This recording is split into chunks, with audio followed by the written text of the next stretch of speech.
Oi, Lázila, daqui a pouco a gente já começa, tá? Oi, tá bom.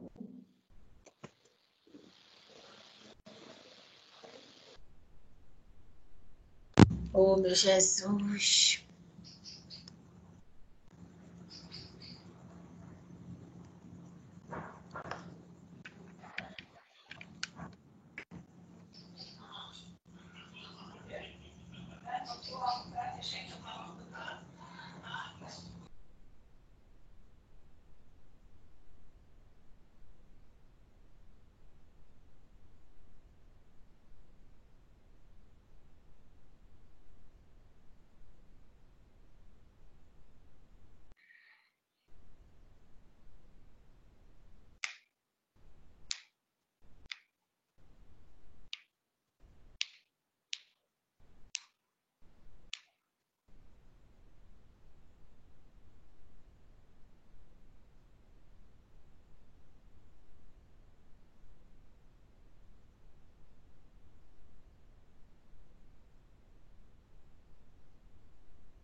Bora lá, né? Só tem a gente. Vamos lá, tá? Hoje a gente vai falar um pouquinho de função renal e de como no laboratório é desenvolvida, né, esses testes de função renal, tá? Vocês, né, pela experiência já no estágio 2, né, vocês lembram de alguma coisa que vocês tenham feito, né? E de dosagem, ou então na experiência do dia a dia de vocês, né, de fazer a análise de função renal?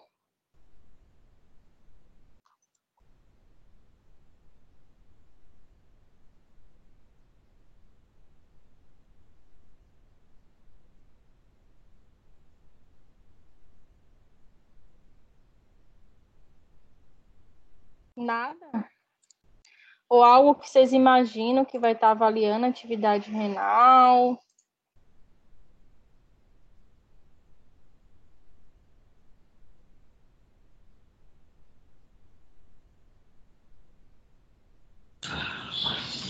Exame de urina. De uma certa forma, né, o exame de urina ele pode estar avaliando, né, essa função, né, mesmo que de uma forma bem simplificada, né? E aí, quando você fala de exame de urina, quais são os exames que vai. Quais são os parâmetros que vão ser analisados nesse exame para você falar sobre uma função renal?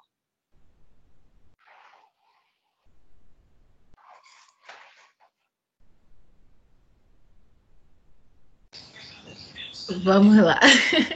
Ai, eu fico com vergonha. Nossa, tá. Oxi, por quê? Eu acho que se tiver, por exemplo, eliminação de proteína, alta quantidade, né, de proteína na urina, de Uhum. hemoglobina, tudo isso eu acredito que indica que o rim ele não tá funcionando assim da forma correta, porque ele está deixando passar células, por exemplo, grandes, né, como a hemoglobina, proteínas, enfim. Justamente, né? Então, e isso pode estar me, como é que eu posso dizer, me falando sobre também a questão de, é, como é que eu posso falar, de lesão renal também, né? Essa relação de lesão renal que pode estar envolvida, né? Quando, como você falou, né? A passagem de proteínas, de células que não eram para passar, né? Então, isso pode estar associando a questão de lesão renal, né? E também disfunção do próprio rim, tá? E função, qual é a função, né? Se a gente está falando de avaliação de função renal, quais são as funções desse rim, né? Ou até do próprio aparelho de urinário?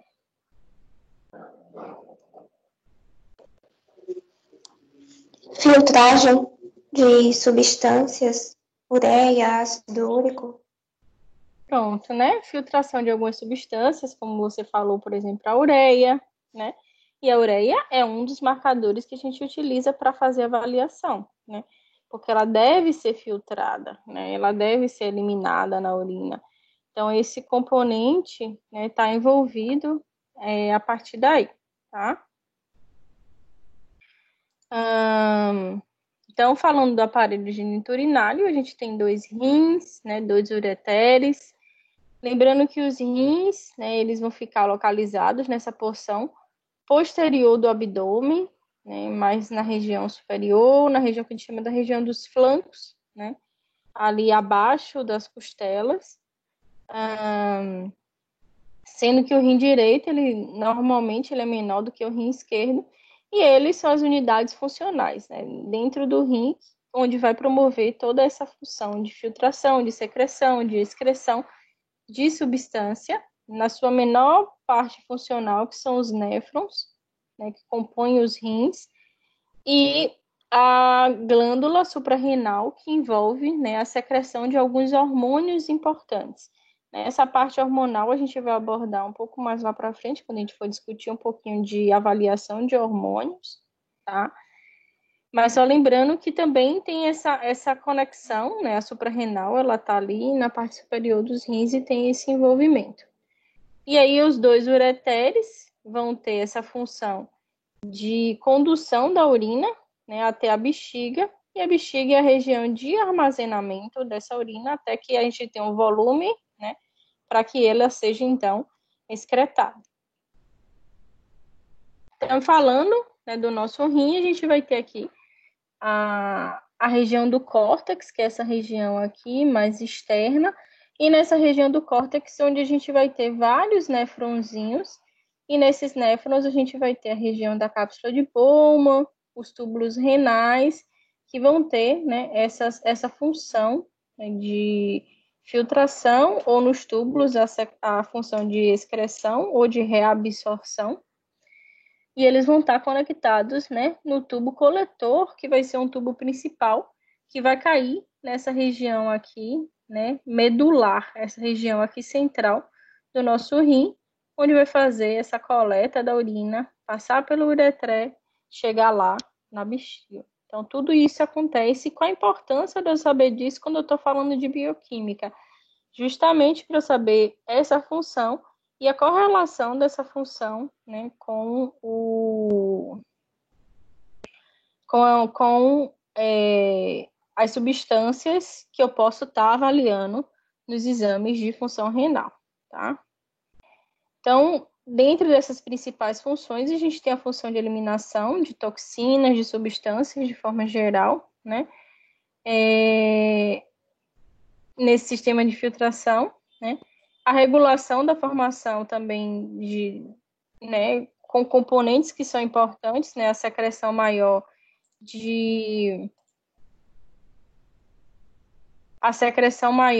né, de substâncias, né, como sódio, potássio, fosfato, o cálcio, né, está correlacionado com essa função renal, então ele vai estar envolvido sim com alguns componentes importantes, né, no momento que ele não deixa excretar tanto cálcio, então isso ajuda na formação dos ossos, regulação da pressão sanguínea, justamente pela secreção de íons como sódio, potássio, que vão estar envolvidos, né, nesse controle da pressão arterial, ou então na excreção, na eliminação maior de líquido, né, pode também estar ajudando na regulação da pressão arterial. Também, né, não tem aqui, mas também o controle e auxílio na manutenção do pH do nosso sangue, tá? E esse balanço, né, delicado entre o balanço químico e eletrolítico, justamente, né, ajudando na correlação, né, e no controle do pH sanguíneo e desses componentes.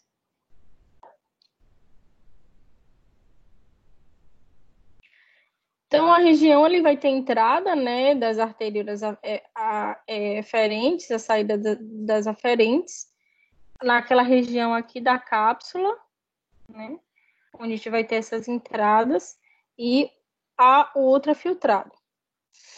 Então, essa função de filtração ela está envolvida, onde a gente também vai ter a secreção, né, da eritropoetina, justamente quando a gente reduz, né, a oxigenação nesse órgão, então ele estimula a maior secreção da eritropoetina e, por consequência, aumento de hemácias, né, porque é um sinal de feedback onde chega menos oxigênio e aí ele estimula, né, a formação de novas hemácias.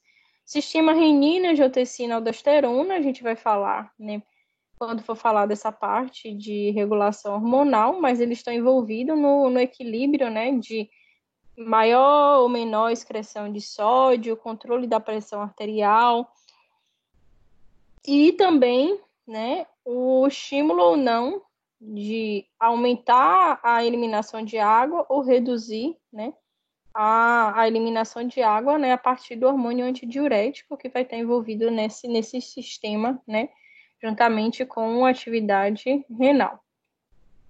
Além disso, né, o aumento de reabsorção de cálcio, e isso vai estar correlacionado também com o nível de vitamina D, que pode estar auxiliando, né, esse aumento de reabsorção de cálcio, né, e melhorar, né, a mineralização óssea, está envolvido também nessa atividade renal.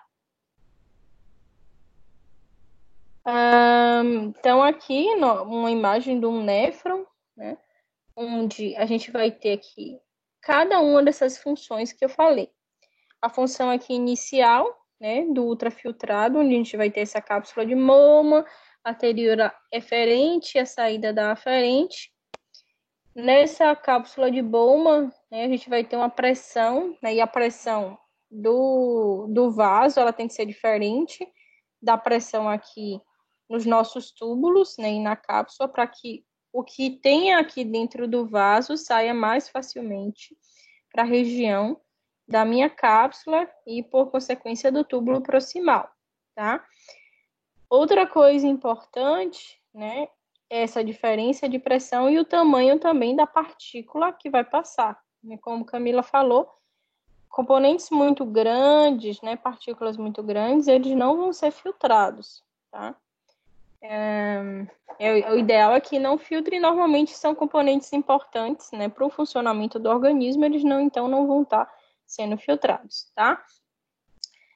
Então, normalmente substâncias que são filtradas diretamente, ou seja, que vai sair daqui do vaso e sair pela essa cápsula de Bowman e cair aqui no nosso túbulo proximal, a gente vai ter, né, a ureia, a creatinina, algumas proteínas pequenas elas podem passar, mas normalmente elas são reabsorvidas, porque muita coisa ela pode passar realmente para os nossos túbulos, mas elas podem ser, então, reabsorvidas, e essa função de reabsorção, que vai estar conectado com a integridade dos meus túbulos, tá? Os túbulos aqui, da alça de Henle, né, do tubo contorcido, do tubo coletor também, que até no tubo coletor a gente pode reabsorver substância. A gente pode, então, estar avaliando a função renal. Então, existem componentes onde a gente vai avaliar o estado de filtração desse rim, o estado da reabsorção, então tem que ser um marcador que ele possa ser filtrado, mas ele deve ser reabsorvido para a gente poder fazer esse tipo de avaliação. E também o sinal de secreção, que é quando a gente não passa pela cápsula de Bowman, ou seja, aquela substância não é filtrada, ela é diretamente jogada dentro do meu túbulo, né, proximal, né, a partir do que a gente chama de secreção, né? E a excreção vai ser, né, a formação dessa urina, esse componente no tubo coletor, que vai cair nessa região aqui, medular, né, e formação aqui já dos componentes da urina, ok? Só para a gente fazer uma revisão zona, que é que vocês viram isso provavelmente nas disciplinas mais introdutórias, né? E é importante a gente ter esses conceitos para entender o porquê de cada marcador, né? E por que ele me traduz isso, tá? Então, 2 marcadores importantes que a gente vai avaliar bioquimicamente é a ureia e a creatinina, tá? E aí eu pergunto, a ureia e creatinina, e normalmente creatinina, a gente vai fazer a taxa de filtração glomerular, ou seja, eu vou ver o quanto o meu glomérulo ou os meus glomérulos estão funcionando, tá? A partir daí a gente vai ver essa taxa de filtração de creatinina na urina e a concentração dela, né, no plasma. Então a gente faz essa correlação do quanto passou ali para a urina e o quanto ali a gente tem no plasma, né, ou no soro, e fazer essa correlação. E a gente deve fazer essa correlação de forma ideal, né, mas normalmente tem se feito nos laboratórios com amostra única, mas o ideal é que a gente faça na urina de 24 horas, né? E como é que funciona? Aí eu pergunto a vocês, vocês provavelmente já viram isso, como é que funciona essa urina de 24 horas? Como é que faz essa coleta? Como é que funciona? Quais são os cuidados que devem existir? Que isso a gente já tem que ter, né, em mente de como é que deve ser, tá? Para isso a gente passar essa informação para os nossos pacientes.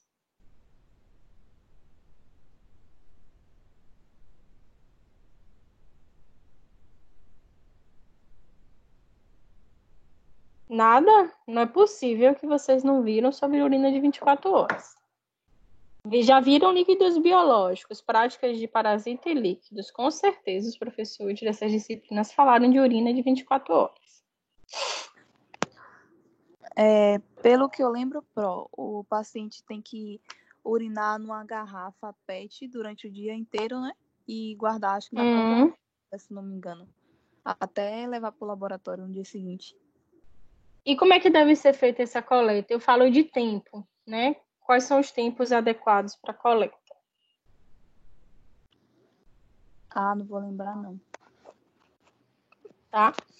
Realmente a gente coleta numa garrafa, tá? Não é qualquer garrafa. A garrafa, o ideal é que seja uma garrafa que a gente fornece no laboratório. Ela é escura, né? De cor escura, justamente para proteger a nossa amostra da luz, tá? Porque pode se fazer dosagem de bilirrubina e a bilirrubina ela é fotossensível, tá? Além disso, como você falou, guardar na geladeira, né? Porque a temperatura é importante para manter a integridade desses componentes da urina e coletar durante 24 horas. Mas como é que funciona essas 24 horas? Eu acordei, né? Faço a minha urina ali, aquela urina do momento que eu acordei, a gente descarta. E depois daquele momento, né, daquela urina concentrada do dia anterior, que é da que eu acordei, né, então você dormiu pelo menos 6 horas, então aquela urina já está concentrada e reflete os dados do dia anterior, a gente elimina essa urina, tá? E vai, então, coletando durante 24 horas, né, ou seja, até o outro dia. Então, se eu acordei 7 horas da manhã, eu fiz aquela urina, então, joguei fora, a partir dali, a gente coleta todo dia até o outro dia, 7 horas da manhã, tá? e aí fecha o tempo de 24 horas. Isso é o que a gente chama de urina de 24 horas. E é importante medir volume, que o volume urinário é realizado durante 24 horas, então a gente não perde uma gotinha, é coletado ali, tá? Além disso, né, o cuidado com a amostra, isso a gente tem que falar com o paciente, e caso ele não pegue a garrafa lá no laboratório, ideal, eu nunca vi vendendo em farmácia essa garrafa de urina de 24 horas, ele pode usar uma garrafa de água mineral, né, limpa, né, limpa sem passar por nenhum produto químico, tá? Por quê? Uma garrafa de suco, uma garrafa de refrigerante, tudo isso pode trazer interferentes, como açúcares, né? Componentes ali, ou então se a pessoa lavou a garrafa, né? Ela pode então trazer componentes tóxicos ali, né? Um hipoclorito que ela colocou, né? Algumas coisas que vão gerar confusão, né? No momento da avaliação. Imagine se você vai dosar íons e você lavou a garrafa com hipoclorito e tem resíduo de hipoclorito, aquilo ali vai aumentar, né, alguns íons, né, cloretos, justamente, né, porque você tem componentes ali que não era para ter na urina. Então, todo cuidado desde, né, do momento que a gente vai fazer a coleta, o recipiente e a temperatura, e tudo isso a gente tem que deixar muito bem claro para o paciente. Porque se o paciente ele não fez a coleta da forma ideal, a gente depende, né, da coleta feita pelo paciente. E se ele não fez a coleta de forma ideal, a gente vai ter, né, um grande problema nesse sentido, justamente, né, porque o paciente, né, não fez da maneira correta e você libera um resultado, né, que não é fidedigno, mas quem vai responder por aquele resultado é você, né, que não recebeu e não instruiu da forma ideal. Então, ele pode, né, levar um resultado de uma doença que não existe, justamente porque a fase pré-analítica não foi cumprida da forma ideal, tá? Então, isso é importantíssimo que a gente tenha em mente. E falando disso, né, de parâmetros que são importantes para a gente analisar, né?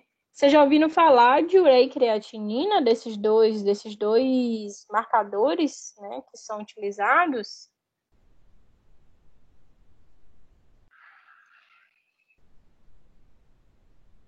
Já. E quais são os cuidados quando a gente vai dosar ureia e creatinina? Quais são, quando eu falo cuidados, né, qual é o preparo ideal para esse exame?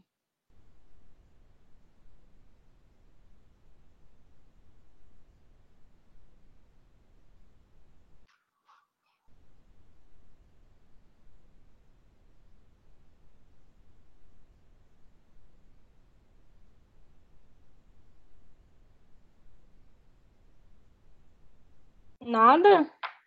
Vixe. É porque vocês não viram bioquímica clínica, né? Então, quando a gente fala de creatinina, tá? O que é essa creatinina? E aí vocês vão entender qual é o preparo que o indivíduo ele tem que ter para o exame, tá? Quando a gente fala de creatinina, né, é um metabólito, né? Ou seja, é algo que foi produzido após um metabolismo de uma determinada substância. E que substância é essa, né? A creatina fosfato, tá? E toda vez que a gente tem um fosfato envolvido, a gente pode já observar a atividade dele que pode possivelmente estar envolvida em obtenção de energia. Quando a gente fosforila uma determinada substância, ou seja, quando a gente adiciona fosfato a uma determinada molécula, na verdade, né, a gente possivelmente está adicionando atividade energética, né, para esse determinado componente.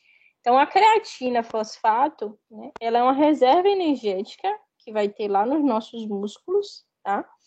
Onde ela vai estar compondo, tendo esse fosfato.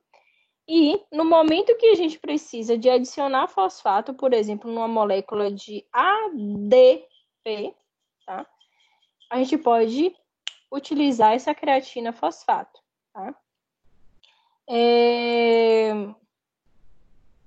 justamente, né, no momento que a gente tem essa creatina fosfato, né, e quando eu falei do ADP, vocês têm que lembrar de onde vem esse ADP, tá?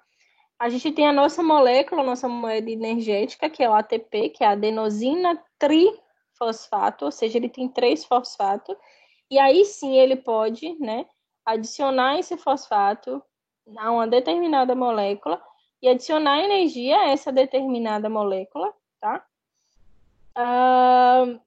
E aí, no momento que ele adicionou o fosfato, ele deixa de ser um trifosfato e passa a ser um difosfato, que é o ADP. Então, ele passa a ser adenosina difosfato. E aí, para que ele possa, né, obter e gerar energia e da sua forma ideal, que é o ATP, eu preciso que esse fosfato seja adicionado. Normalmente, a gente adiciona lá na cadeia oxidativa, na nossa mitocôndria, mas o músculo, como é um órgão, né, um sistema onde ele precisa de muita energia, de atividade energética alta, tá?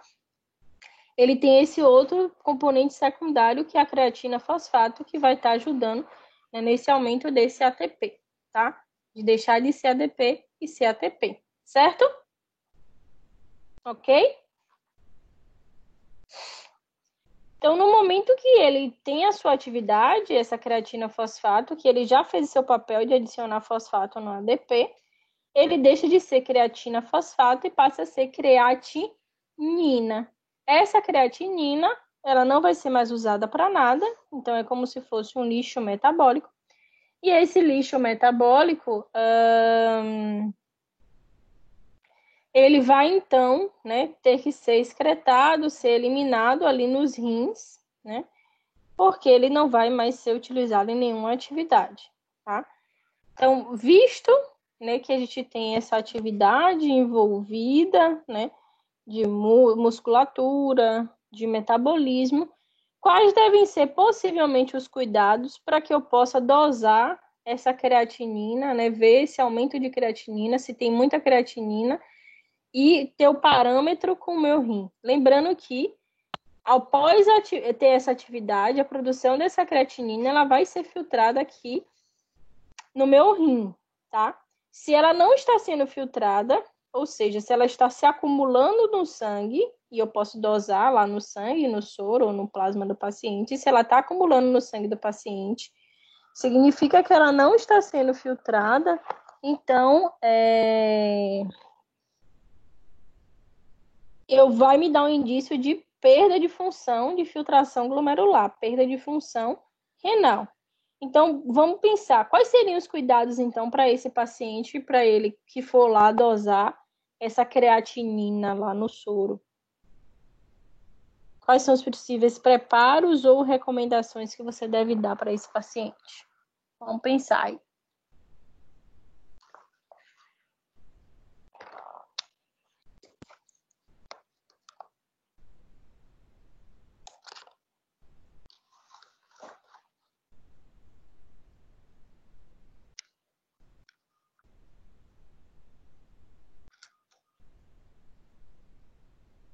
Nada, gente. O que é que você imagina que essa pessoa ou não deve fazer, ou deve fazer com mais cautela? Se é um Talvez. componente que... Fala. Talvez Talvez. Exercício físico, né? Que tem que que fazer. Então, uma pessoa que... Moderadamente, perfeito. Tá? Então, uma pessoa que fez um exercício físico intenso, né, uma atividade física intensa, ela vai ter o aumento, né, dessa atividade da creatina fosfato e, por consequência, né, o aumento de creatinina lá no sangue. E aí vai ser um problema de filtração glomerular? Não necessariamente. Foi algo do exercício físico naquele momento ali. Então, imagine se ela for antes de ir para o laboratório, ela deu uma corridinha, aí vou ter, obviamente, isso aumentado. Ou então, correu uma maratona antes de ir para o laboratório. Não é o ideal que ela vá fazer a coleta desse exame, tá? Porque aí eu vou ter um valor de exame acima do normal, Lembrando que nosso valor de referência ele é calculado, né, para me dar uma referência de indivíduos normais em uma atividade normal. Então, ele vai estar acima do valor de referência. Pode ser avaliado como doente, mas na verdade não foi doente, e sim, ele não fez o preparo ideal, né, para o exame, certo? Então, é um dos componentes que a gente tem que avaliar, né, o tamanho de massa muscular, a pedir para que não faça exercício, pelo menos no dia anterior, exercício vigoroso, né, para não dar alteração dessa creatinina. E a alimentação, né, com muita proteína também pode gerar alteração, né, aumento dessa creatinina, né, e que não está envolvida com a atividade muscular, ou desculpa, com a atividade renal. Então, hoje a gente vai comer bastante proteína, alimentação proteica, né? Vai aumentar a síntese da creatina fosfato, que é a enzima que vai fazer essa síntese de dar mais fosfato. Aumentar esse consumo pelos músculos, então eu consigo ter mais energia. A indivíduos também pode fazer mais suplementação de creatina, né, para aumentar essa atividade desse componente, justamente para tentar aumentar força, né, energia, para poder fazer mais musculação, corrida. Então, são suplementos que são normalmente utilizados, tá? No momento que a gente precisa de uma atividade energética, de atividade muscular maior, a gente consome, né, quebra, faz o consumo dessa creatina fosfato, produzindo metabolicamente a creatinina, e isso vai ser, então, eliminada nos rins, tá? A partir da filtração glomerular. Então, as amostras que a gente pode fazer a dosagem de creatinina, amostra de sangue, sendo que a gente vai usar não o sangue total, mas o soro ou o plasma, né, como amostra. E avaliação também na urina, também pode ser realizado, né, esse parâmetro, e normalmente é analisado os dois parâmetros, né, soro ou plasma, e correlação com a quantidade ali na urina, tá? Além disso, a gente pode também estar avaliando a evolução de tratamento, né? Ou de outras doenças, progressão de doenças, né? Como diabetes, doenças que afetam a atividade renal, né? E os resultados de dosagens, né, de creatinina normalmente são usados para medir a quantidade de depuração, né? Ou eliminação, né? Dessa creatinina ali a partir do ultrafiltrado glomerular, tá? Normalmente, o ideal é que se faça correlacionando a amostra ali do sangue e da urina de 24 horas, tá? Então, no momento que eu fiz a minha urina ali durante o dia todo, vou levar ali no laboratório, eu faço um jejum de 8 horas ali para, né, não ter nada de interferente. E aí eu coleto o sangue no momento que eu levo ali aquela urina, porque vai refletir, né? Se durante o dia eu eliminei, né, do dia anterior, eu eliminei aquela quantidade de creatinina ideal, tá? O quanto ainda restou no meu sangue, tá?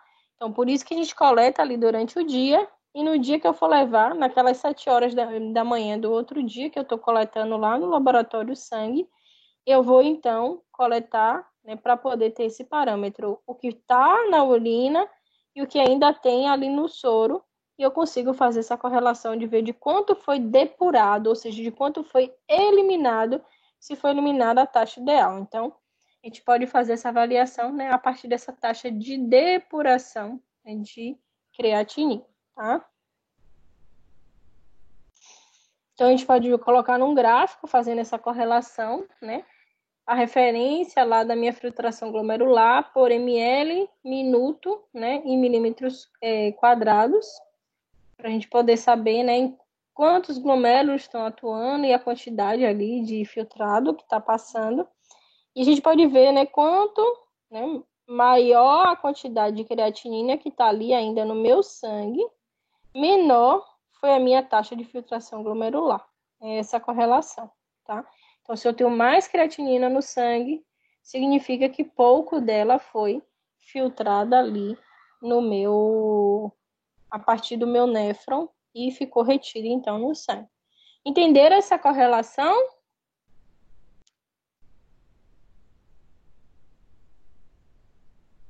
Sim, Pro. Vamos lá, tá? Existem alguns sintomas que são importantes, né, para poder fazer essa avaliação de atividade renal e fazer essa dosagem, tá? A gente vai ter indivíduo com fadiga, né, pode estar envolvido com perda de atividade metabólica, né, e edema em membros inferiores e superiores, tá? Quando a gente fala dessa questão de edema, qual é a relação, né, de edema e atividade renal, né? Qual seria essa relação?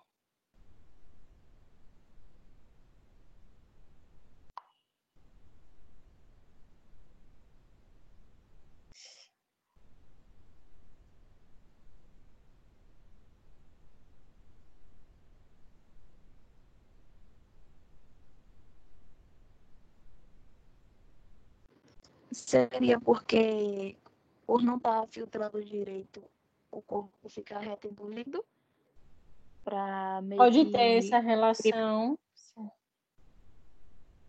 Então, provavelmente, né, a retenção ou a perda, por exemplo, de proteínas, a perda de íons, né? No momento que a gente perde proteína, perde íon, diminui a quantidade de proteína, de íons ali no sangue, né? Por questão de osmolaridade, esse líquido ele extravasa, sai dos vasos e começa a formar regiões edemaciadas, tá? Então, é um dos sinais, né, de perda de atividade, né, renal, são edemas, assim como a gente viu na quarta-feira falando de atividade hepática, né? A gente viu que, por exemplo, perda de função hepática, onde a gente vai reduzir a produção de algumas proteínas, como, por exemplo, a albumina, e eu diminuo a albumina circulante, eu posso gerar edema. Então, só dosar, tá vendo aí que só dosar a albumina, e eu vejo redução de albumina no sangue, não vai me dizer em qual órgão que eu tô tendo problema, se é no órgão produtor ou se é no órgão que controla a saída, né? Porque se eu tô deixando passar essa albumina, eu reduzo a quantidade de albumina ali no sangue e posso gerar edema. Mas se eu não estou produzindo, eu também tenho quantidade de albumina reduzida. Então, essa correlação de atividade renal, atividade hepática, a gente não deve usar somente um marcador. Então, a gente dosa albumina, dosa creatinina, dosa ureia, dosa TGO, dosa TGP, né? Faz a dosagem de outras enzimas e de outros marcadores hepáticos também para poder ter ideia, né, de qual dos dois estão, né, desregulados. E às vezes também o edema, né, pode ser consequência também de insuficiência cardíaca, o indivíduo não está, né, fazendo a circulação ideal. Então, muito abrangente determinados sintomas, então a gente tem que utilizar o laboratório clínico, né, para que a gente possa, né, fazer essa correlação. Urinas de cor escura, né? O que é que possivelmente está acontecendo aí na cor da urina diferenciada?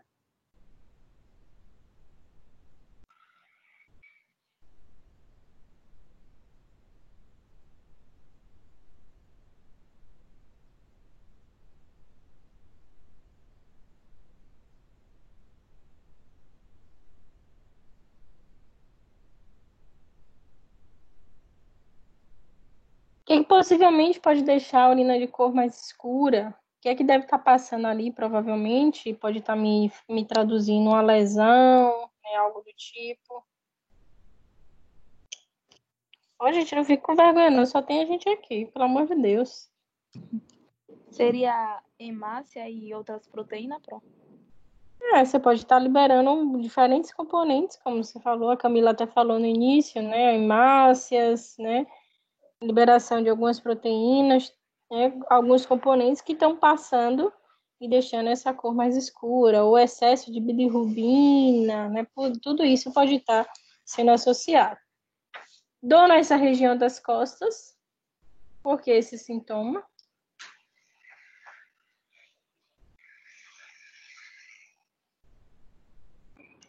Aí, provavelmente, por causa da lesão no rim, né? Isso, a localização, né, renal. Ela vai estar aqui nessa região que a gente chama região dos flancos, tá?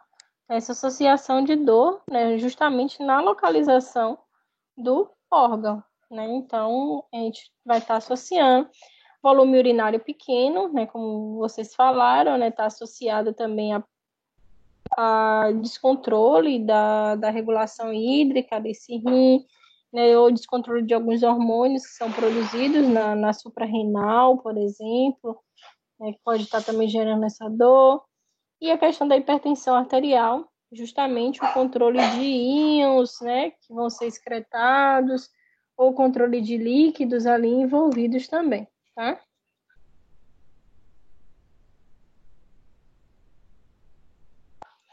E muitas vezes a gente vai ter algumas doenças, né, que vão ter essa correlação e possivelmente reduzir, né, a função dos nossos rins, como por exemplo a diabetes. Então, um dos casos que a gente sempre pede e controla é paciente diabético sempre estar com a função renal sendo avaliada, porque é uma das consequências de uma diabetes desregular.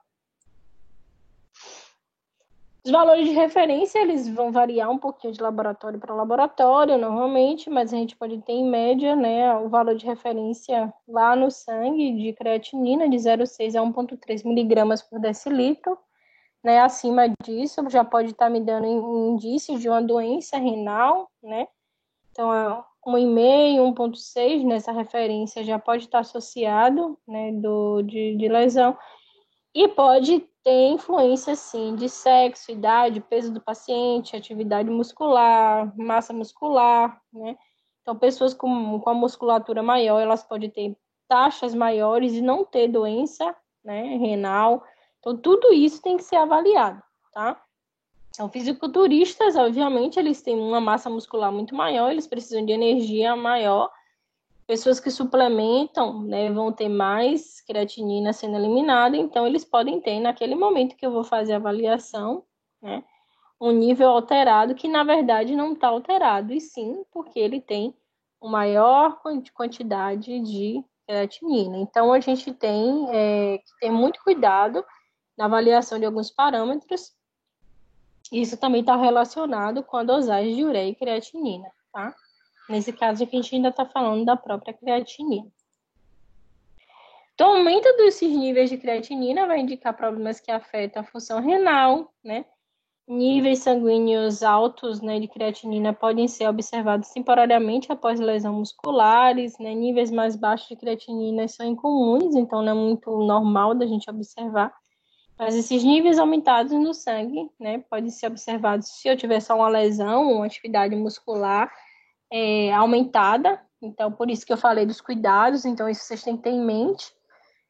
Muitas vezes, né, quando vocês forem trabalhar no laboratório, vocês não vão estar somente na parte técnica, vai estar lá diretamente no setor de coleta. Então, tudo isso você já tem a possibilidade, a capacidade de controlar, né, se você observar que o paciente chegou todo suado com roupa de academia e ele vai fazer essa dosagem. Então, você já pode indagar o paciente, observar, né, justamente o uso da atividade física, né, o uso de medicamentos, de suplementos, tudo isso é muitas vezes importante para você saber, para não liberar um resultado que você não tenha confiança, né?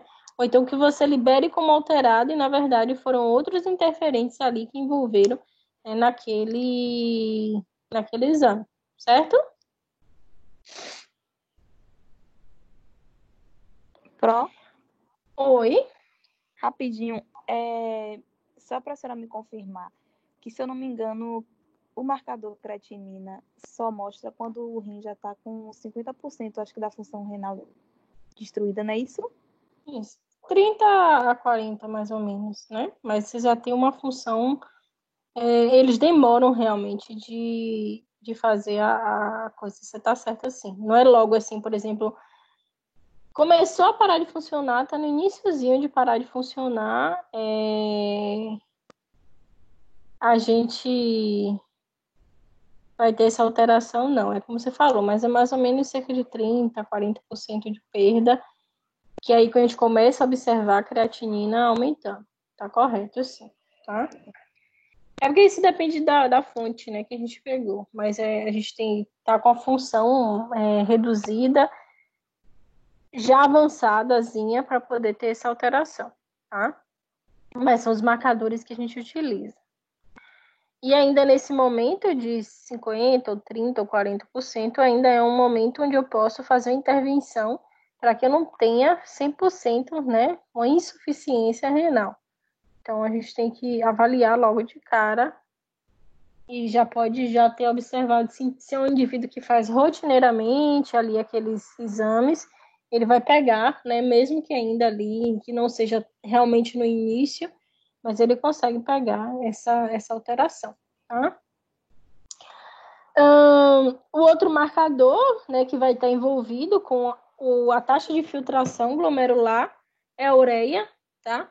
Ela vai ser sintetizada no fígado a partir da amônia, e lembrando que a amônia é um metabólito a partir, né, quando a gente faz quebra de aminoácidos e de proteínas. Então, lá no nosso fígado, né, quando ele vai fazer desaminação de aminoácidos, por exemplo, esse alfa-cetoglutarato vira glutamato, né? A modificação nesse aminoácido, e aí eu formo esse componente que é o NH4, que é a amônia. A amônia, ela é extremamente tóxica, né? Se eu liberar no sangue, eu vou gerar uma lesão disseminada, então ela é convertida em ureia, né? No ciclo, que existe lá diferente, um monte de enzima, não é só rapidinho, mudei amônia e ureia, mas não é nosso foco, né?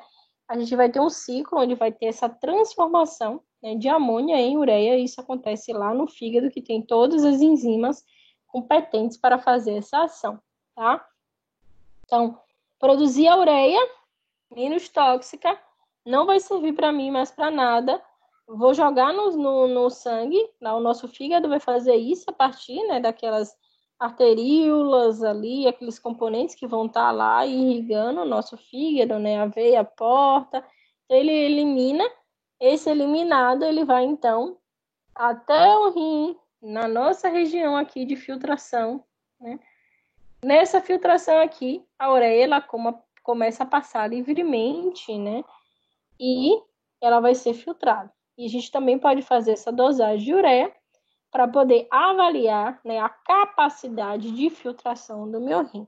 Né? Novamente, por serem substâncias filtradas, são substâncias que, quando a gente dosa, a gente avalia a capacidade de filtração glomerular, ok?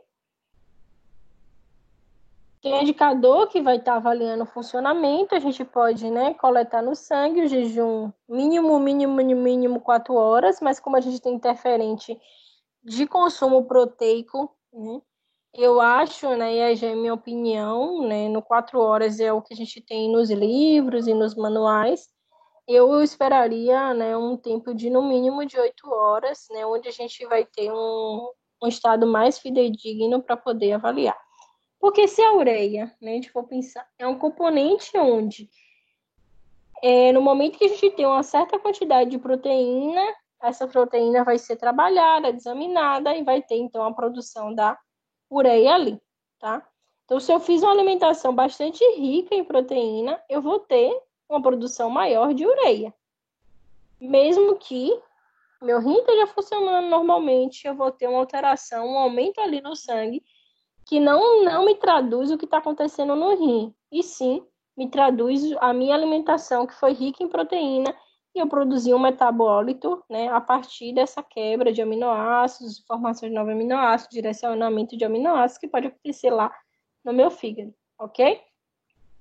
Os valores são considerados, né, a partir de alguns métodos, variam de 10 a 45 miligramas. Em pessoas idosas, os valores podem ser mais elevados, porque os idosos eles vão perdendo a função renal com o tempo, mesmo que não tenha nenhuma doença. Quando a gente chega aos 40 anos, a gente começa a ter levemente uma perda de função renal. Isso é fisiológico, isso é normal, isso vai acontecer com todo mundo. Por isso que preserve o seu rim da maneira melhor possível, né?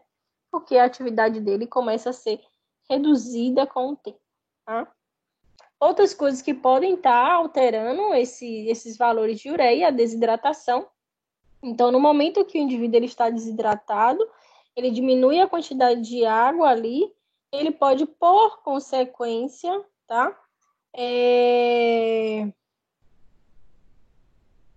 Está concentrando essa quantidade de ureia ali no sangue, tá? Então, na verdade, a quantidade de ureia está certa, só que a quantidade de água que tem ali é tão pouca, porque a gente vê, né, o concentrado, né, o quanto tem de ureia por quantidade de líquido. Assim como creatinina também pode ser influenciada por essa quantidade de líquido. Então, no momento que o indivíduo está desidratado, ele diminui a quantidade de líquido, né, e essa ureia ela passa a ser avaliada como muito concentrada. Então, a gente tem que ter muito cuidado também em pacientes com estado desidratado. Isso pode me trazer, né, um falso resultado no laboratório. Então, ele tem que sim beber, ele pode beber água quando ele acorda para poder ir ao laboratório, ele não pode se alimentar. O ideal é que ele beba água da maneira correta, não beber 2 litros logo de manhã, porque aí vai estar muito diluída as substâncias, mas também, né, o indivíduo que bebe pouca água de manhã, talvez ele esteja no estado mais, né, desidratado, e isso pode modificar, né, a minha avaliação de ureia, tá? O que eu quero dizer sobre essa questão de concentração? Aí vocês têm que lembrar, né, conceitos lá mais de química, tá?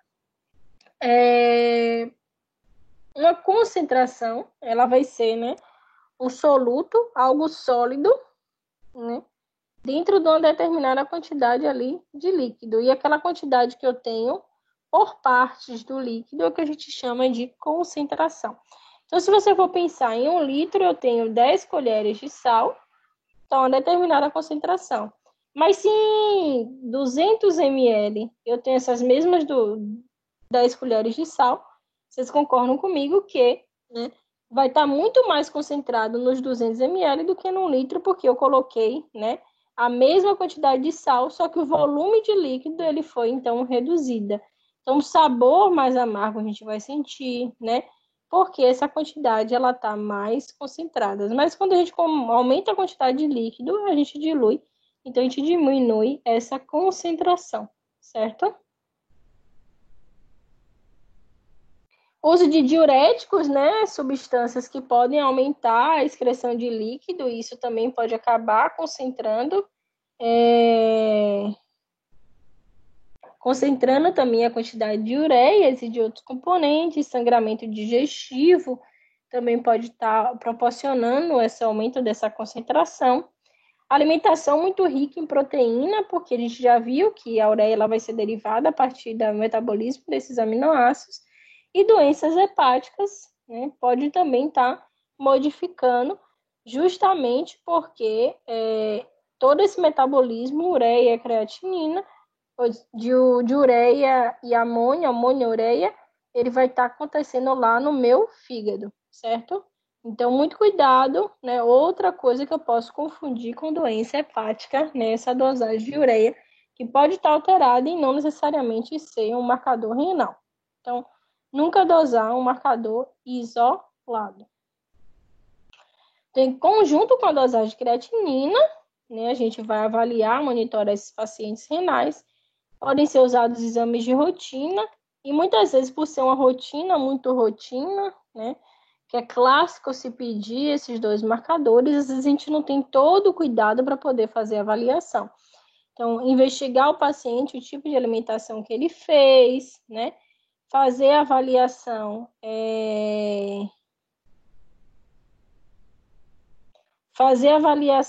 também, né, do estado nutricional, do estado de líquido, né? Da hidratação do paciente, ela pode estar envolvida, o uso de medicamentos, tudo isso a gente tem que ter, né, de suporte para poder ter certeza na liberação do meu resultado. Então, os valores elevados de ureia e creatinina no sangue, né, vão estar me dizendo sobre redução da minha função renal, porque eles não estão sendo filtrados, né? Ureia e creatinina são produzidas constantemente pelo organismo, são eliminadas pelos rins, se os rins passam a não funcionar bem, elas começam a se acumular no meu sangue, ok? Então, são 2 marcadores básicos que a gente tem no laboratório para poder fazer essa avaliação, né, de componentes e de atividade renal no momento que eu falo de filtração glomerular, ok?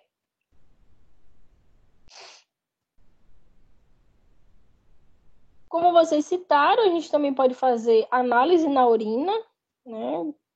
A ureia e creatinina são análises mais fortes no sangue, mas a gente pode fazer algumas análises na urina, por exemplo, a passagem de algumas determinadas proteínas para a minha urina, né? O que a gente chama de proteinúria, a quantidade de proteínas ali na minha urina.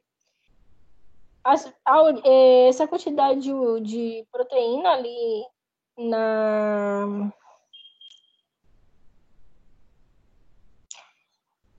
essa proteína na urina, né, normalmente elas vão ser mais excretadas, né? E uma das formas que a gente pode estar já suspeitando que há um aumento de proteína na urina do paciente é justamente essa que a gente chama de presença de proteína de choque, né? Ou sinais de espuma de choque, né? Quando a gente tem uma determinada solução, uma determinada substância que tem uma quantidade elevada, né, de proteína, né, se a gente sacudir esse componente, então não sacudiu nem intencionalmente, mas na viagem, né, ele sacudiu e a gente vê essa região bastante espumosa, é indício que haja proteína ali, né, que no momento que a gente faz o choque ou a agitação proteica, né, elas têm essa capacidade, né, de formar essas espumas aqui, tá? Então, é um dos indícios, né, quando a gente chama de espuma de choque ou proteinúria de choque que tem a proteína. Eu vou dar o resultado de proteinúria quando eu ver espuma na urina do paciente? Obviamente que não, né? Isso não é resultado, né? Isso não é exame, é só um indício que a gente já pode observar para poder liberar esse resultado, tá?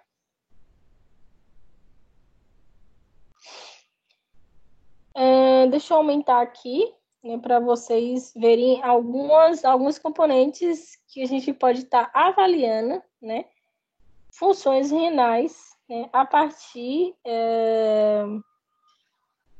de tipos de proteínas que a gente vai ter ali em presença da urina ou não, tá? Uma das proteínas que são importantes que a gente avalie, e aí a gente vai quantificar e diferenciar essas proteínas ali na urina, tá? É a albumina, né? Ou albuminúria, né? Que é a albumina na urina. A albumina é uma proteína que está em maior quantidade no nosso sangue. Ela pode ser diretamente, né?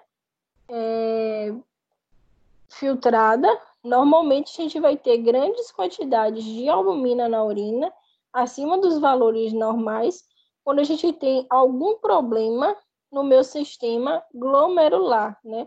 Ali na minha cápsula de Bowman, né? Ali na minha parte de filtração. É uma proteína grande, normalmente ela não passa, tá? E a gente vai ter esse aumento de albumina em 2 possibilidades, tá? Seja no aumento da pressão arterial, então eu aumentei muito a minha pressão arterial, e aí tá muito pressionado aqui, é como se fosse um ônibus super cheio, então tá todo mundo doido para sair daqui, e acaba escapando, né, pro nosso glomérulo, mas o problema, na verdade, não é renal, e sim arterial, isso pode acontecer, ou um problema renal, onde eu tenho lesão, né, destruição aqui, renal, e essas proteínas começam a passar livremente. Em alguns momentos, elas podem tentar ser reabsorvidas, então tem essa setinha, mas se tiverem grandes quantidades, elas vão ser eliminadas. E já me traduzir, né, sobre problemas na minha filtração, tá? E aí um problema pode estar bastante associado ou a descontrole da pressão arterial ou a própria lesão aqui no glomérulo, na minha cápsula de Bowman, que está deixando essas proteínas passar, ok? mas eu não tenho nenhum problema renal e nenhum problema de pressão arterial. Mas eu encontrei proteína na urina, mas não é albumina. Eu tenho que saber qual é aquela proteína. Existe uma proteína que a gente chama de proteína de Benson-Jones, tá? Essa proteína de Benson-Jones é uma proteína, né, que é a imunoglobulina, né, que vai estar disfuncional, ela tem só cadeia leve ou só cadeia pesada, que vai ser produzida no momento que o indivíduo tem uma doença chamada mieloma múltiplo, tá? Que é um câncer de linfócito B. Então, essa proteína ela começa a ser excessivamente produzida, essa imunoglobulina disfuncional, e ela vai ser, então, eliminada em grande quantidade na minha urina, tá? E no momento dessa eliminação, eles podem formar agregados, gerar inflamação ali, também destruição de glomérulo. Então, pode ser uma doença com outras consequências, não só aumento de proteína na urina, e eu tenho que avaliar. Então, só dizer que existe proteína na urina não vai me deixar, né, tão ciente do tipo de problema do paciente. Eu posso só quantificar e ver aumento de proteína ali na urina, mas o ideal é que eu saiba que tipo de proteína é para eu saber qual a disfunção, seja uma disfunção realmente renal ou uma disfunção, né, associada a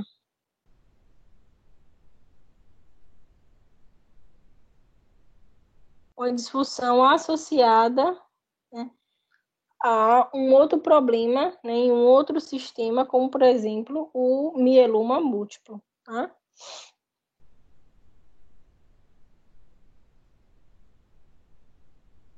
Então, em excesso, né, eles acabam passando, né, e aumentando ali essa passagem, né, dessa proteína de Benson-Jones.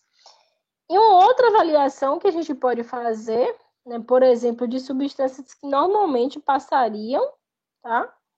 Como, por exemplo, proteínas como a proteína beta-2 e alfa-1 microglobulina, elas passariam tranquilamente aqui, só que normalmente elas são reabsorvidas.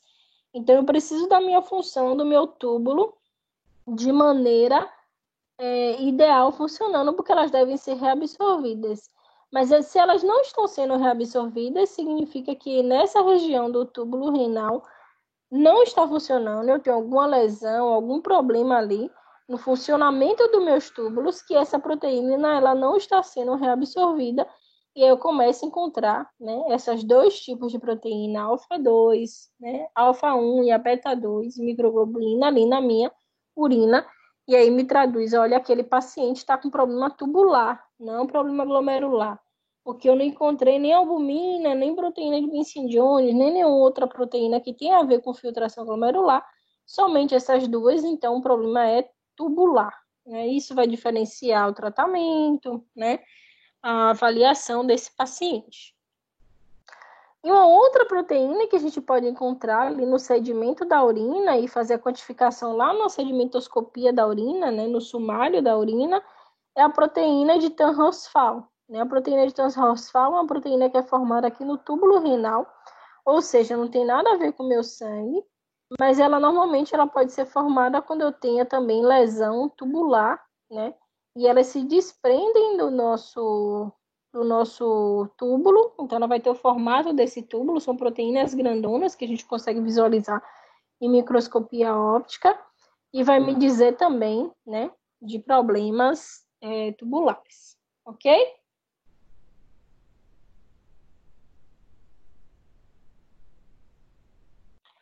Então, essa proteinúria específica, ela está envolvida, né, por exemplo, essa beta-2, alfa-1 microglobulina, né, são pequenas proteínas que são reabsorvidas, são filtradas e, por consequência, podem ser reabsorvidas ali no túbulo.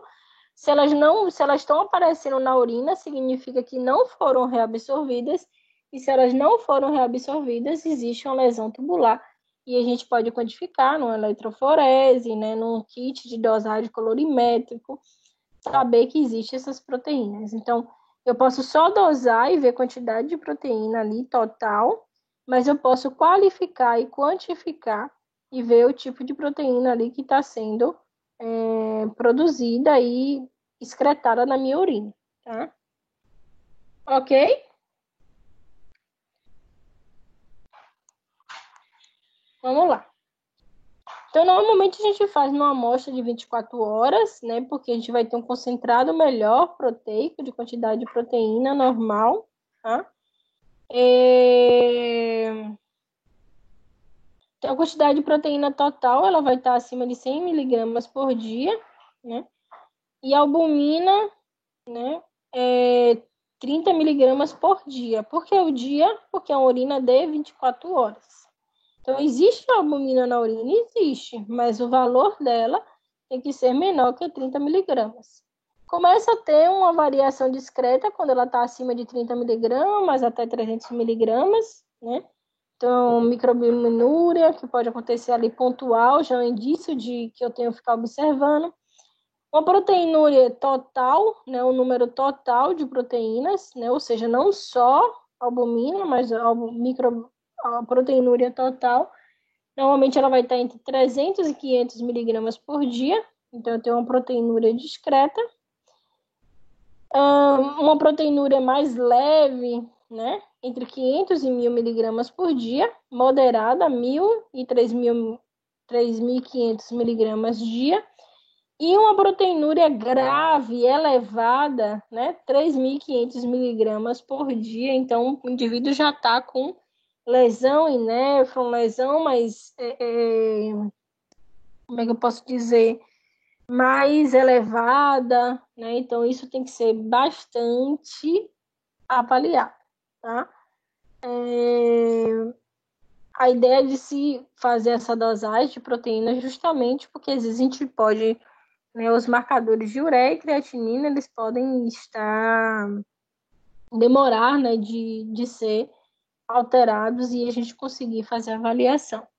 Como a gente falou, um dos sintomas vai ser esse edema de membros, né, inferiores, justamente por causa dessa perda de urina ali, sanguínea, e aumento de aumento de proteína na urina, né? Então a proteína é mais extensa, a urina vai estar bastante espumosa, edemas em perna, né? Evolução pode ser para insuficiência renal a médio ou a longo prazo. Então, se já está tendo muita proteinúria e ainda não tem insuficiência renal, a progressão é que vai haver sim uma insuficiência renal ali naquele paciente.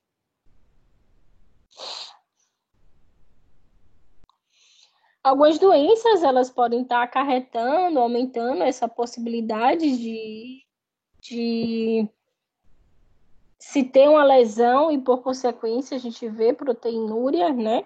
A diabetes mellitus, né, principalmente porque o paciente, ele vai ter muita glicose, uma diabetes descompensada, muita glicose ali circulante, e isso começa a fazer muita pressão na região glomerular, e isso, por consequência, né, muita pressão ali naquela região glomerular, e posso gerar lesão em néfron, tá? O lúpus eritematoso sistêmico, uma doença autoimune, onde a gente pode formar imunocomplexos, esses imunocomplexos, eles podem, então, né, fazer lesão glomerular, né, depósito dessas células ali, destruição mediada, né, por citotoxicidade, né, por deposição de anticorpos, né, sistema complemento atuando ali também pode estar gerando esse tipo de lesão. Hepatites, doenças infecciosas também, né, essas doenças bastante inflamatórias e infecciosas também podem acarretar, né, no futuro, numa lesão renal, né? Uso excessivo de alguns anti-inflamatórios, né? Pode também estar acarretando em disfunção renal e lesão renal ali. Pressão arterial descontrolada e a doença, aquela que eu falei, né, sobre um câncer de linfócito B, que é o mieloma múltiplo, eles também podem estar, né, com essa formação dessas imunoglobulinas, mesmo que disfuncionais, mas vão estar se depositando, podem gerar estímulo à inflamação e gerar, então, uma destruição ali no meu glomérulo e perda da função renal, tá? Algumas, a gente existe, como eu falei, alguns estados, né, de que podem estar alterando as minhas dosagens, como, por exemplo, estado desidratado, meu paciente bastante desidratado, eles podem tá alterando meus exames, tá? A microalbuminúria, ela pode ser consequente de uma diabetes, né, por causa desse aumento da pressão, então pode estar aumentando a secreção de proteína ali, não necessariamente já ter uma disfunção renal, então a ideia é que eu faça a dosagem dos outros componentes, né, em conjunto. Pressão arterial alterada também pode aumentar essa pressão, proteína passar, como eu falei aqui no início, né? Algumas infecções, né? E o exercício antes do teste, o indivíduo está desidratado, pode limitar todos esses exames que eu falei, né? Antes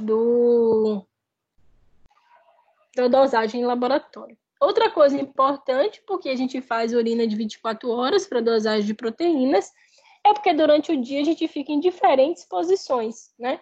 E no momento que a gente fica em diferentes posições durante o dia, tá? A gente vai ter movimentação e diferenciação da quantidade de proteína que vai estar sendo, então, liberada, né, ou reabsorvida. Existe o que a gente chama de proteinúria ortostática.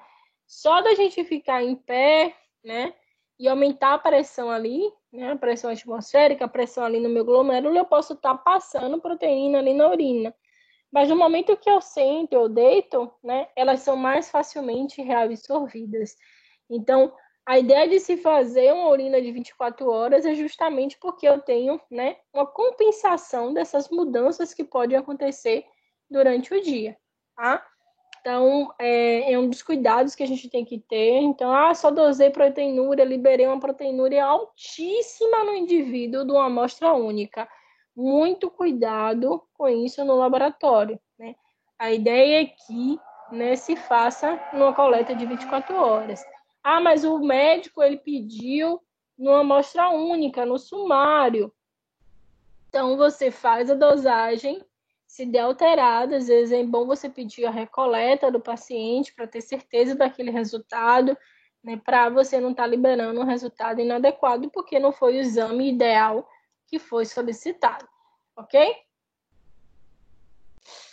Então, quando a gente vai fazer a dosagem, a gente já pode ter, né, uma insuficiência renal, né, de grau 2, né? A gente começa, né, a ter o clearance de 60 a 89, né?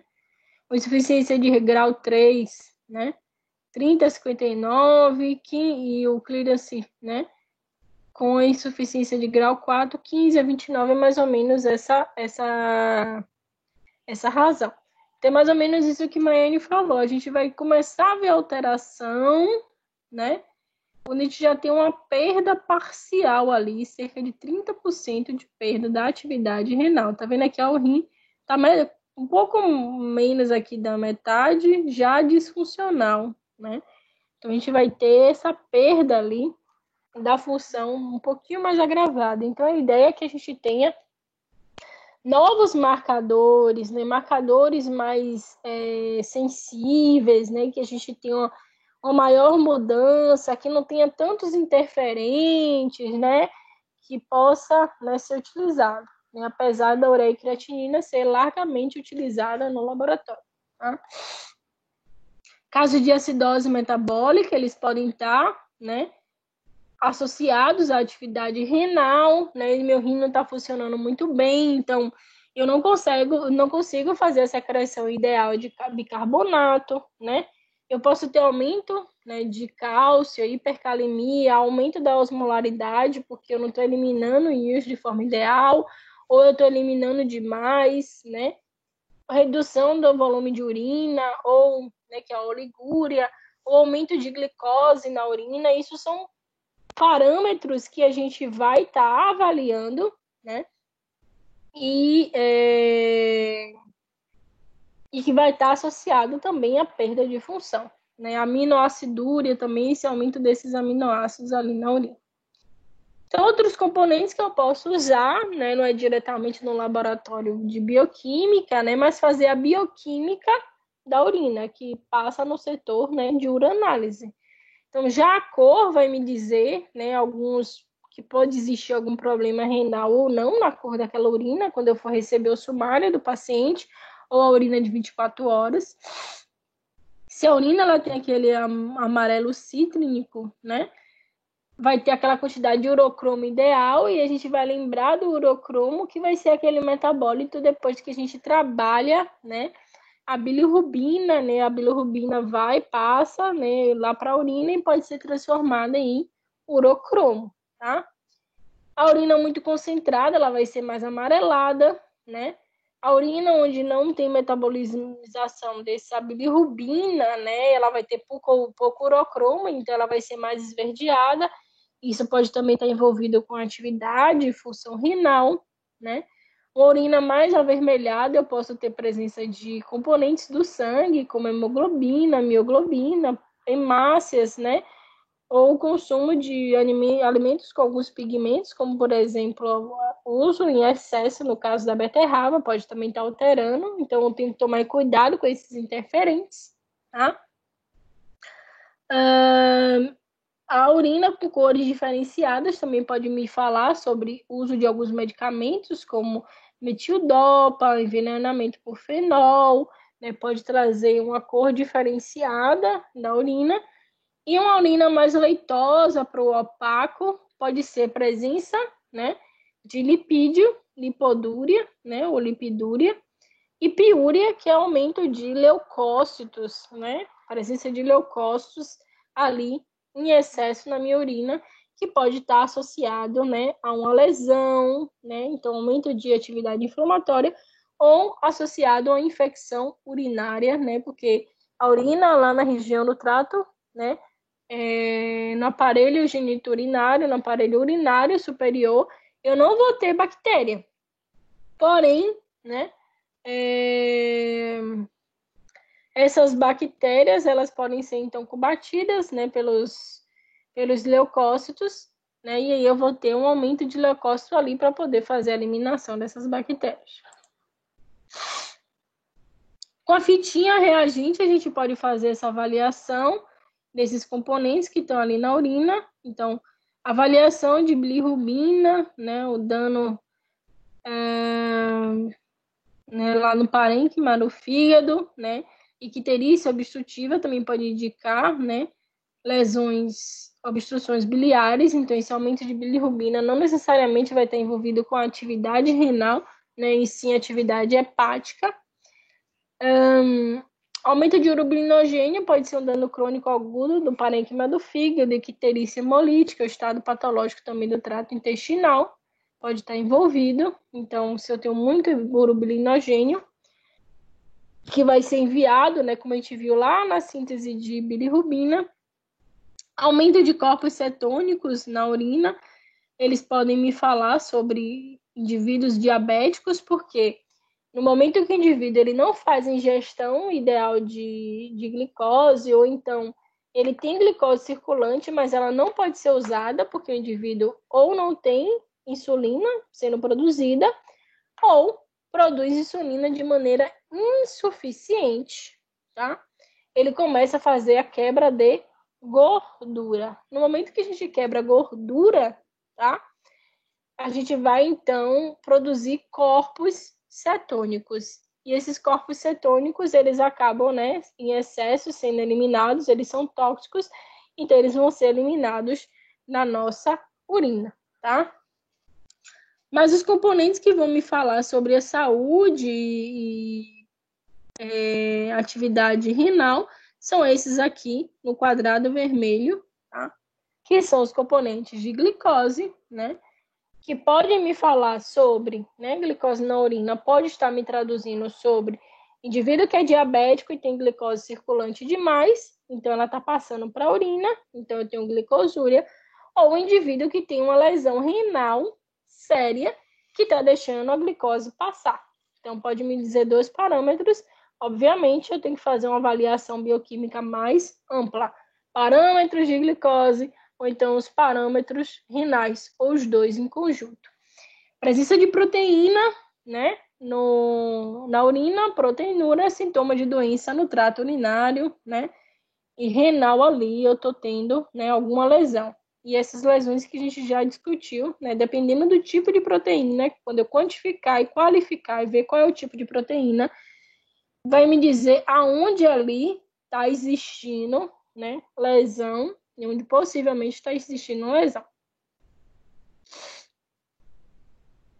Presença, né, de sangue também vai me traduzir sobre infecção na região renal, né, ou no trato urinário, né, suspeita também de neoplasma, que pode estar acontecendo na bexiga, né, também pode me falar sobre lesões, onde está deixando passar esses componentes do sangue, né. pH ele vai ser útil, né, para parâmetros de concentração e liberação de íons H+. Presença de nitrito na urina vai estar associada à presença de bactérias ali no meu trato urinário, tá? Justamente porque na urina vai ter nitrato. Se eu tenho bactérias que conseguem quebrar esse nitrato e transformar em nitrito, eu vou ter uma grande concentração de nitrito, e aí eu posso estar associando, né, a presença de bactérias. Por exemplo, a gente tem bactérias que, na sua maioria, que faz essa conversão de nitrato em nitrito, bactérias gram-negativas. Então, em sua maioria, a gente já sabe que infecção urinária a gente tem por bactérias gram, né, negativas, e normalmente são elas que fazem essa conversão de nitrito em nitrato, e é um indício que eu posso estar falando, né, de infecção na região lá renal, certo? Presença de leucócitos, como eu falei, doenças, né, do trato urinário, inflamação renal, eu tenho casos de inflamação, né, seja uma lesão consequente do lúpus, então eu vou ter aumento de leucócitos, ou uma infecção, eu vou ter aumento de leucócitos, então tudo isso é muito bem avaliado. E a densidade da urina vai me falar sobre essa capacidade do rim conseguir concentrar essa substância, ou seja, dele conseguir filtrar determinadas substâncias e deixar ela concentradinha ali dentro da urina, né, sem que elas escapem, sem que elas saiam, né, dali. Então, isso é extremamente importante para a gente também avaliar, né, a atividade renal, essa capacidade de concentração dos rins, que vai estar sendo avaliada a partir da densidade, né, da minha urina, ok? Certo, gente? Tem alguém ainda aí? Certo. Ok. Certo. Ficou alguma dúvida, algo que vocês queiram comentar?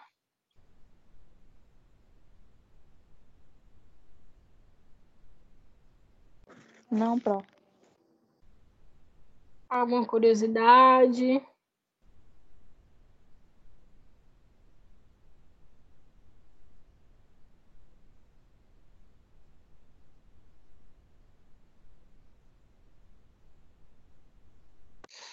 Tá? E aí, se falando de marcadores, existe um marcador que ele não é tão novo, mas é novo em relação à ureia e creatinina, né? E tem inicialmente sido usado, né, na avaliação da atividade de função renal, que é a cistina C. A cistina C é uma proteína pequenininha, né, que é formada e produzida de forma contínua pelas células nucleadas, né, e vai estar lá de forma estável.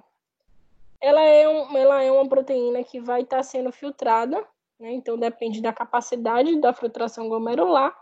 E aí, se eu quero avaliar melhor esse estado desse rim, se eu tenho uma certeza que está perdendo função, e ureia e creatinina não estão muito bom, não estão sendo muito bem avaliados, né? Principalmente a depuração de creatinina, se tem se utilizado esse cistina C no laboratório, tá? Ela é legal porque ela independe da massa muscular, então aqueles problemas que a gente pode ter com a creatinina, né? A cistina C não tem. O sexo, a alimentação não alteram, né, esse marcador, certo? A produção também não vai ser afetada se o indivíduo tem um processo inflamatório, se tem febre, né, não são alterados. E quando a gente já tem 1 ano de idade, essa concentração ela é bem semelhante. Por isso que, né, a idade ela também não altera tanto, né, a dosagem dessa cistina C. Então, em relação aos outros dois marcadores, ela é mais sensível, mais específica. Então, veio, né, até então com tudo para ser avaliado. Então, é uma alternativa para o clearance de creatinina, né, essa cistina C. As medidas, né, não são tão estáveis na creatinina, então a gente pode fazer essa dosagem. Indivíduo que tem cirrose hepática, né, obeso, desnutrido ou com massa muscular reduzida, não vão alterar esse exame, como pode alterar na ureia e na creatinina. E pode ser uma detecção mais precoce, né, em relação à ureia e creatinina, porque a gente já discutiu isso, né, o indivíduo perdeu função 30% a 40%, e aí começa a ureia e creatinina a se alterar. Então, é uma detecção mais precoce, né, quanto os outros exames ainda estão normal, a gente pode ver, né, o acúmulo dessa cistina C no sangue.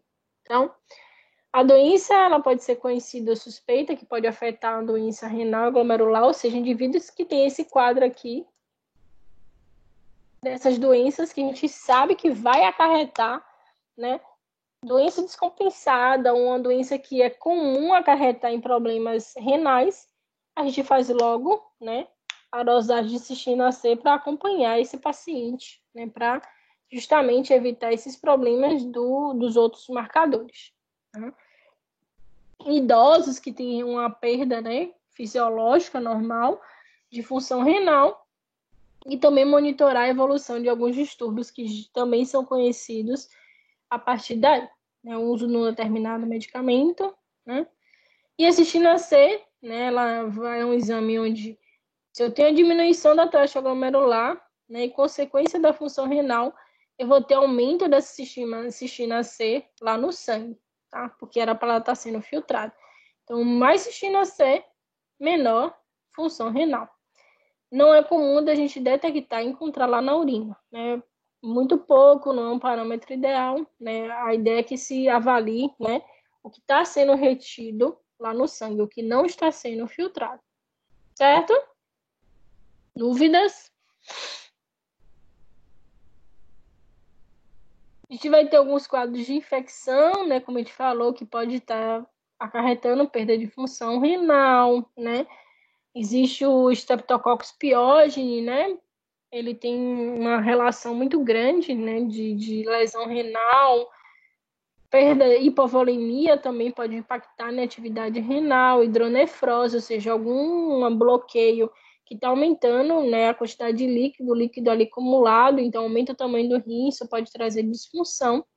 Cálculos renais, né, ou cistos, né, formação de cistos no rim, isso também pode estar impactando na atividade, né, pancadas, câncer também, não só os cistos, também pode estar impactando, né, reduzindo a atividade renal. Tudo isso tem que ser avaliado. Aí chegou no nosso momento, né, do nosso caso clínico, e aí eu quero que vocês me digam, nesse caso, o que é que tem alterado e qual é a suspeita de vocês, né, a partir do que está alterando nesse rim, ou nesse exame, tá? Então, paciente jovem foi internado, eu quero que vocês já vão olhando o, o exame, né, para poder me dizer o que está acontecendo, né, enquanto eu estou lendo aqui o caso clínico. Paciente jovem foi internada devido ao estado de inconsciência em que foi encontrado em seu apartamento, ou seja, o indivíduo estava inconsciente. Informaram que a mesma é usuária de drogas injetáveis, fumante ativa, alcoólatra moderada. A observação rápida indicam que várias injeções no braço, suspeitando de overdose. Após exames clínicos mais detalhados, o médico solicitou investigação laboratorial com os seguintes resultados, tá? Então, o que é que tem de alterado nesse indivíduo aí?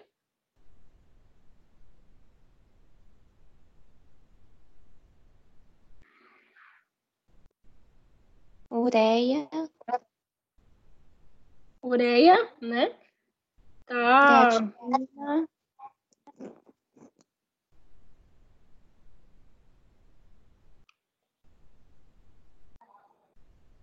creatinina, quinase, né? Isso.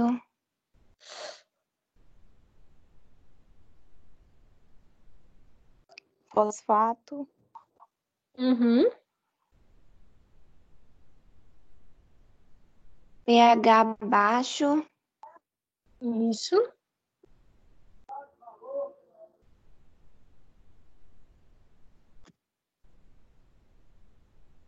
E a pressão de CO2 elevada, né? É. E a uranálise?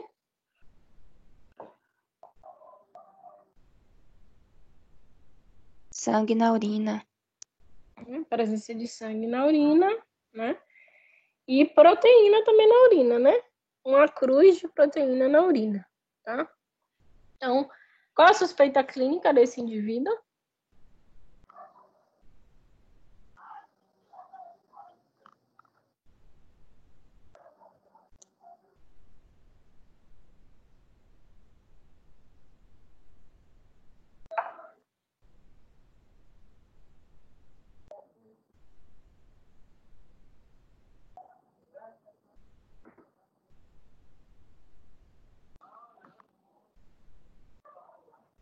Pode ser uma insuficiência renal?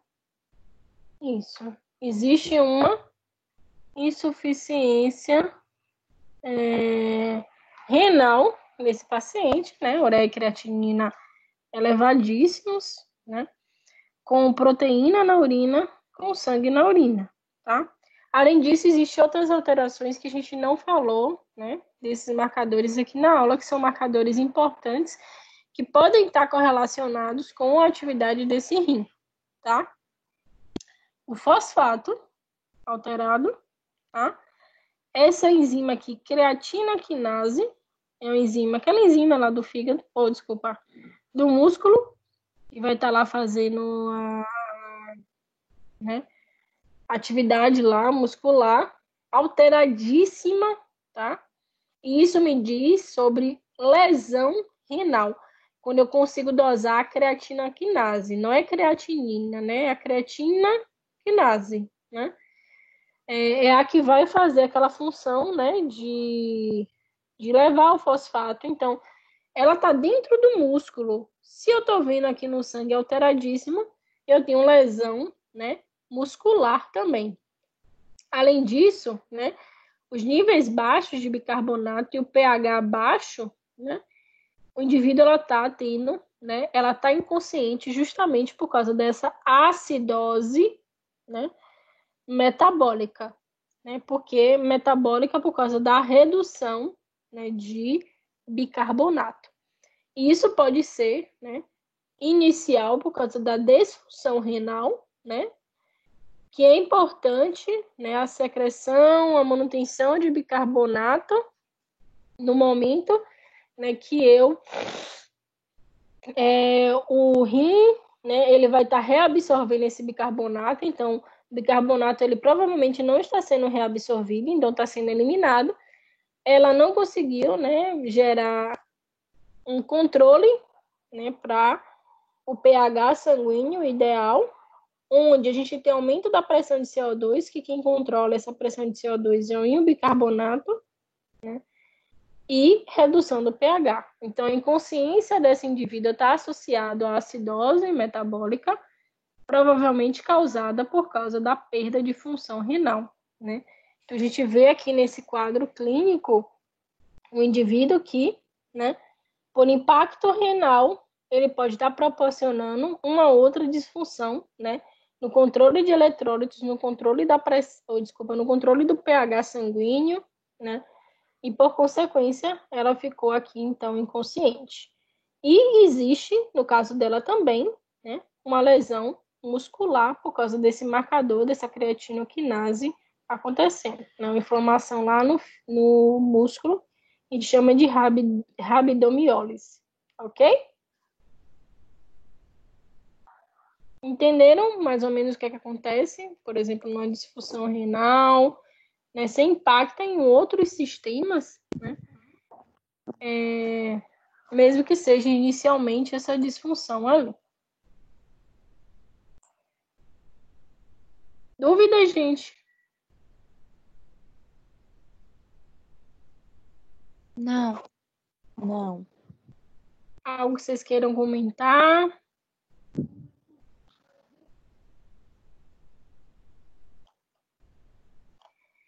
Olha, eu coloquei já, tá? No Dropbox que eu falei com vocês, né? Esses dois slides que eu já falei. E coloquei lá um Wordzinho de atividades. Peraí. Vou mostrar aqui a vocês.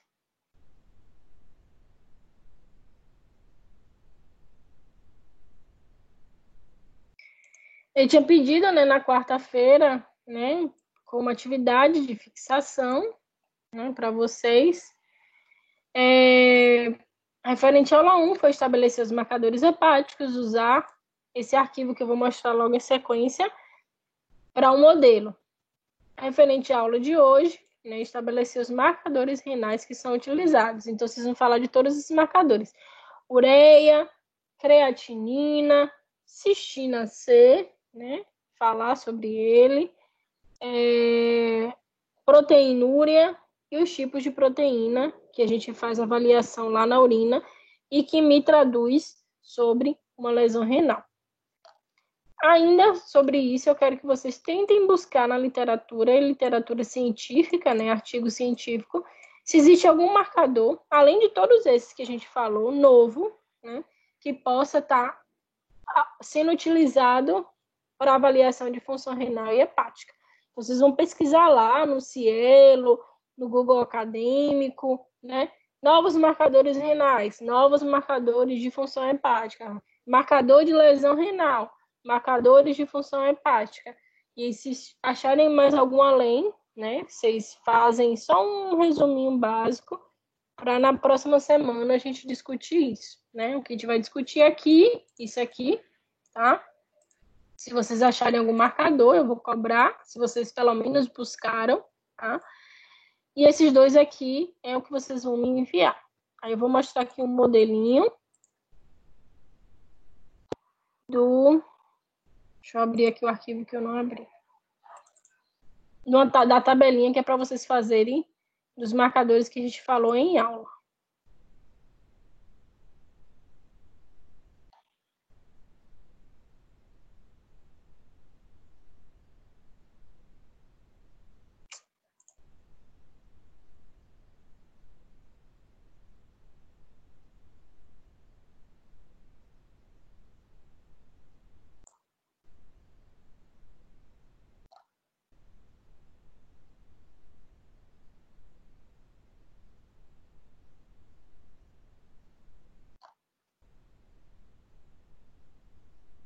Aqui, tá?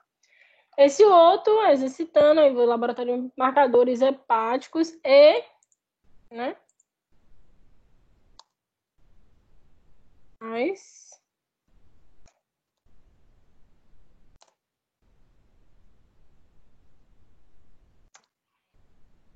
fazer o quadro de todos que a gente abordou na aula, né? Aí vocês podem fazer uma tabelinha semelhante a essa. Marcador, significado clínico, ou seja, se está alterado, é isso. Se não está alterado, né?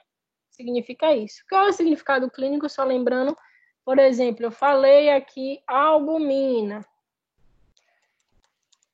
na urina. Significado clínico, lesão glomerular, tá? Doenças envolvidas, né? Consequência de diabetes, né? Doenças inflamatórias, tá?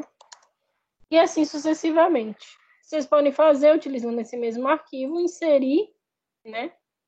Linhas abaixo e vai, né, fazendo a tabelinha de vocês. Isso aqui é para a vida de vocês, desses marcadores, tá? Aí vocês fazem a tabelinha com os marcadores, se separa, né? Os renais, né? Os hepáticos, e aí vocês já fazem a capivara de vocês, né? Para a vida de vocês, ok?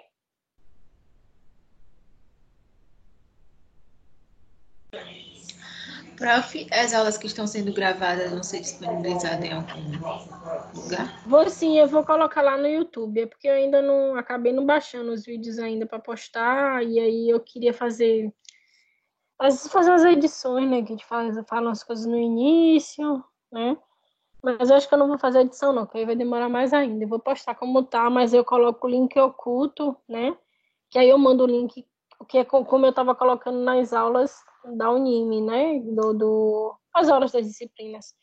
Que eu coloco o link, né? Mas só quem. Eu coloco o vídeo, desculpa, mas só quem visualiza quem eu mandei o link. Aí eu mando o link para vocês, né? Separado. Mas eu ainda não fiz o upload lá no YouTube, não. Assim que eu fizer, né? Eu aviso a vocês e mando o link para vocês, tá? Que eu acho legal vocês derem uma revisitada na aula. Mas os slides eu já mandei até, inclusive, no grupo do estágio. Já estão lá no Dropbox com esses arquivos em Word que eu mostrei a vocês também, tá? Vocês fazem... Tá bom, obrigada. Hã? Amanda, faz as Oi? atividades, faz a atividade e deixa pra gente discutir na próxima aula ou manda por e-mail? Ó, eu preciso que vocês me mandem por e-mail só para ter o controle de entrega, tá? Mas eu quero discutir, mais ou menos, se vocês ficarem na dúvida, eu vou dar uma olhada, vou tentar dar uma olhada antes, né? Se bem que não tem como eu olhar antes, né? Porque eu marquei para de hoje ser na sexta e para de quarta ser até quarta, né? A que foi quarta passada. Mas eu consigo dar uma olhada rápida, né? Falando no dia posterior, né? Na aula posterior, de quarta e sexta, né? Porque pelo menos eu dou uma olhada se tá tudo correto. O que eu queria discutir com vocês é se a gente achar um novo marcador. Caso vocês não encontrem nenhum trabalho que fale de um novo marcador além desses, aí a gente abre um espacinho para a gente discutir se teve alguma dúvida quando vocês formularam, né, essas tabelinhas de vocês. A gente pode fazer nesses dois sentidos. Mas eu preciso fazer o controle de entrega, que muitas vezes a pessoa fica, né, fica calada, não faz atividade, não é justo para quem está acompanhando, está assistindo às aulas, né, está fazendo atividades, né, receber a carga horária de forma ideal, né, e o impacto de não completar a carga horária é o impacto de ser reprovado no estágio, né. Eu espero que todo mundo tenha consciência disso, né. Se você estágio é diferente de disciplinas comuns, né? A gente não tem uma prova, né? A gente tem o cumprimento da carga horária e o cumprimento das atividades relacionadas ao estágio. Então, se não cumpre a carga horária e não cumpre as atividades, é meio complexo a gente aprovar, né, o aluno nesse sentido, tá? Então, é só por controle mesmo de entrega. Eu sei que vocês não têm esse problema, né? Eu não tenho essa dor de cabeça com vocês, não. Mas é importante que a gente tenha esse controle de entrega. E sobre o que você até me perguntou, né, do retorno, da coisa, a gente ainda está esperando, né, algumas liberações, mas eu acredito que não vai demorar, não, tá? Eu vou, segunda-feira, entrar em contato novamente com a Ana, né, para